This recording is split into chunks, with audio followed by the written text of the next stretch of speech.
Mesdames et messieurs, bonsoir. Merci beaucoup Rémi et merci beaucoup de m'accueillir. J'ai toujours aimé le digital. Digital veut dire qui est relatif au doigt. Une bague est digitale, une alliance est digitale. Le travail des moines copistes au XIIe siècle était digital lorsqu'ils écrivaient à la plume. Tout cela, c'est digital. Alors pourquoi a-t-on affublé ce mot de petite plume d'Indien? Parce qu'en anglais, digital signifie le chiffre, signifie ce qui se calcule, signifie le nombre. Prenez un Américain moyen, appelez-le Trump. On dira de lui que c'est un One Digital IQ, un homme avec un QI à un chiffre, digital.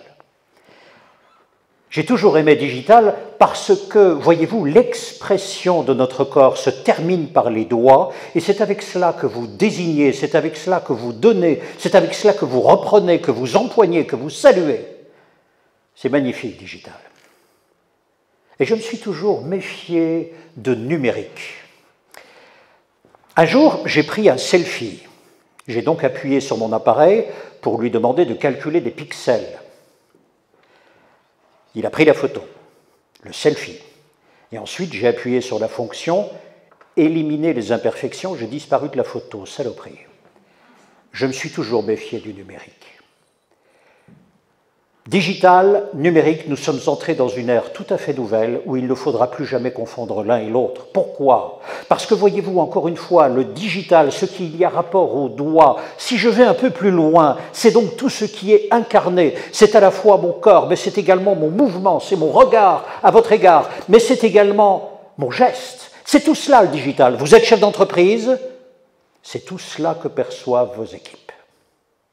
Et puis vous avez le numérique, et le numérique s'exprime dans une toute autre dimension abstraite qui n'est pas la nôtre. Et la deuxième raison pour laquelle nous sommes entrés dans une ère nouvelle, c'est que aujourd'hui, la machine nouvelle fait des choses que l'on pensait être l'apanage des hommes, et ça nous fait peur. Va-t-on disparaître? Y a-t-il des choses qui se mettent en place pour que je perde mon emploi? Ce sont des peurs tout à fait légitimes et je vais vous proposer de partager 3 questions ce soir, très rapidement, et pourtant très profondes. La première, finalement, est-ce que la machine est vraiment intelligente? Première question. Deuxième question, qui sommes-nous? Puisqu'elle fait des choses que nous faisions, enfin, résumer, parler, écrire, synthétiser. Ce sont quand même des mécanismes impressionnants où notre intelligence est assurément sollicitée. La deuxième question, qui sommes-nous? Troisième question, pour vous, très concrètement, avec vos équipes, à quoi vraiment peut servir cette intelligence artificielle dite générative? Allons-y, si vous le voulez bien. Première question, la machine est-elle vraiment intelligente? Howard Gardner est un neuroscientifique américain et pendant 30 années de sa vie, il a travaillé sur la question suivante: quelles sont les intelligences dont nous sommes dépositaires? Et dans ses études, il en a observé 9. Passons-les en vue rapidement. Première intelligence que nous avons, c'est l'intelligence logico-mathématique. Avouez que sur ce point, depuis la pascaline, c'est-à-dire depuis la machine à calculer de Pascal jusqu'à aujourd'hui, c'est pas qu'on est dépassé, on est défoncé, mais complètement. On se repose absolument sur nos ordinateurs, sur les machines à calculer. Deuxième intelligence, spatiale. Supprimez Waze de vos portables. La moitié d'entre nous est SDF. On ne parvient plus à rentrer chez nous. Nous avons perdu notre instinct voyageur. Première application. Deuxième application, la voiture autonome a cette intelligence-là, assurément.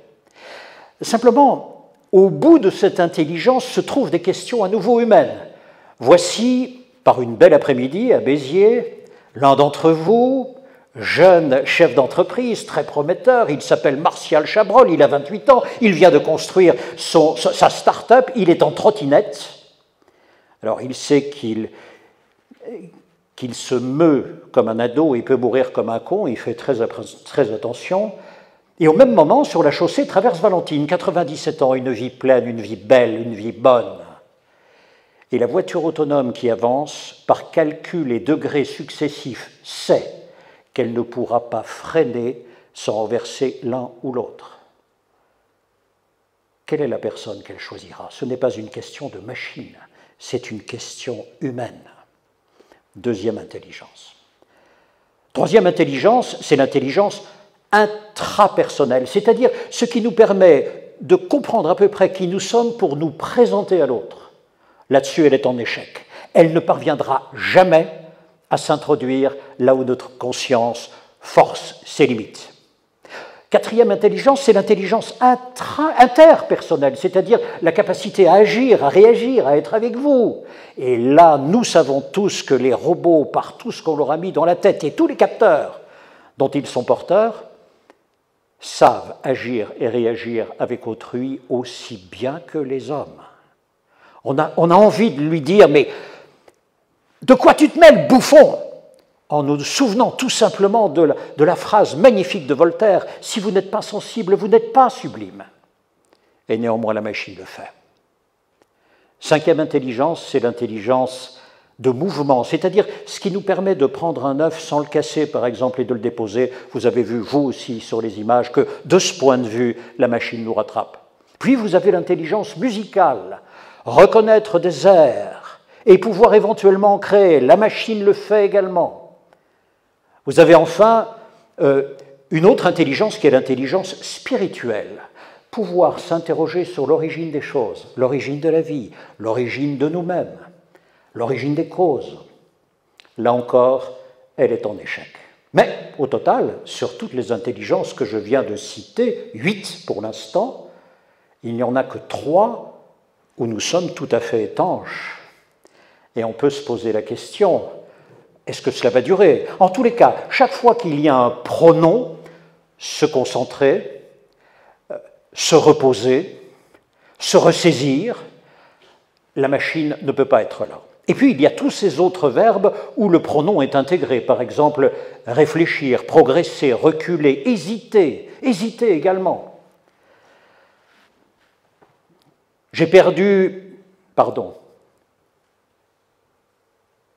J'ai effectué 9000 tirs, j'ai perdu 300 matchs, et à 26 reprises, on m'a donné le ballon pour marquer le panier de la victoire et j'ai échoué.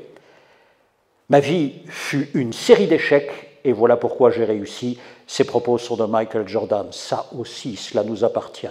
Nous savons que pour conquérir, nous savons que pour la victoire, il y aura des échecs nécessaires, il y aura des tentatives répétées. Toute conquête sublime est un grand prix de hardiesse, dit Victor Hugo. Avec tout cela, dites-moi, il existe encore une 9e intelligence. C'est l'intelligence linguistique, la compréhension des mots, la compréhension des phrases, la compréhension des idées. Et là-dessus encore, la machine a tellement progressé. Mais va-t-elle, par exemple, pouvoir comprendre les phrases suivantes? Comment étaient les moulins avant?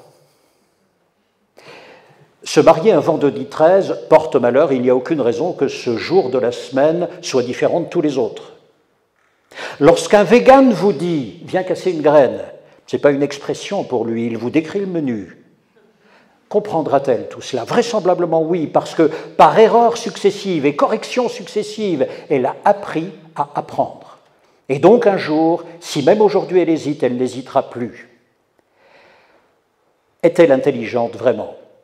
J'ai interrogé les mathématiciens, ceux qui travaillent depuis 1986. Pour les plus jeunes, vous ne connaissiez pas, mais à l'époque, mesdames et messieurs, on parlait de morphing. C'était les premières doses d'intelligence artificielle qui s'invitaient dans notre vie. Les mathématiciens m'ont dit, tu sais, une intelligence artificielle travaille sur 2 systèmes de calcul opposés. Une fois que les calculs sont effectués, il y a une comparaison des réponses et ensuite une réponse unique qui est simplement la réponse statistiquement la meilleure. C'est tout. Donc c'est un calcul. Et pourtant, dans tout ce que je vous ai dit, il y a 6 intelligences sur 9 où nous sommes déjà rattrapés. La question devient à quand le naufrage total? Pour l'instant, ce n'est pas le cas encore. Mais pourquoi est-on si inquiet quand même? Mais parce que nous avons déjà, dans les courses de l'humanité, nous avons subi 3 humiliations. La première humiliation, c'était la révolution copernicienne. Nous ne sommes pas au centre du monde. Deuxième humiliation, la révolution darwinienne. Nous ne sommes pas le centre du monde. Et la troisième révolution, la troisième humiliation, ce fut la révolution freudienne. En moi, il n'y a pas que moi. Il y a le ça, il y a le surmoi, il y a aussi tout ce qui m'élève vers des dimensions extraordinaires que je sens ou que je ressens et que l'on peut appeler éventuellement divines, mais il y a aussi tout le soubassement sombre et qui m'angoisse, car je sais que là en dessous, il y a des ombres méphitiques qui me font extrêmement peur. Il y a tout cela en moi. Alors, en ayant déjà subi 3 d'humiliation, on se dit la 4e est possible. La 4e, ce serait le moment où on serait dans le mythe de Frankenstein, celui de Pinocchio, de Geppetto, c'est-à-dire que, habitués à travailler avec des créations, nous serions dès lors en face de créatures, et ça, c'est différent. Certains y croient, du côté de Los Angeles, d'Hollywood, etc., des esprits lumineux, enfin, illuminés, pardon, je ne vais pas dire éclairés. Pour l'instant, ce sont des croyances. Admettons donc que pour l'instant, la machine est simplement intelligente, c'est une poursuite du premier gourdin, ce n'est pas plus. 2.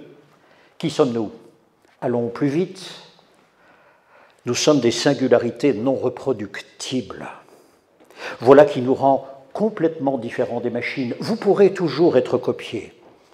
On pourra vraisemblablement parler, elle pourra, la machine, parler comme vous parlez, mais elle ne vous égalera jamais. Pourquoi? Parce que votre histoire est singulière, parce que le moment que vous le vivez avec votre cœur, avec votre tripes, vous le vivez charnellement, elle ne pourra jamais le faire.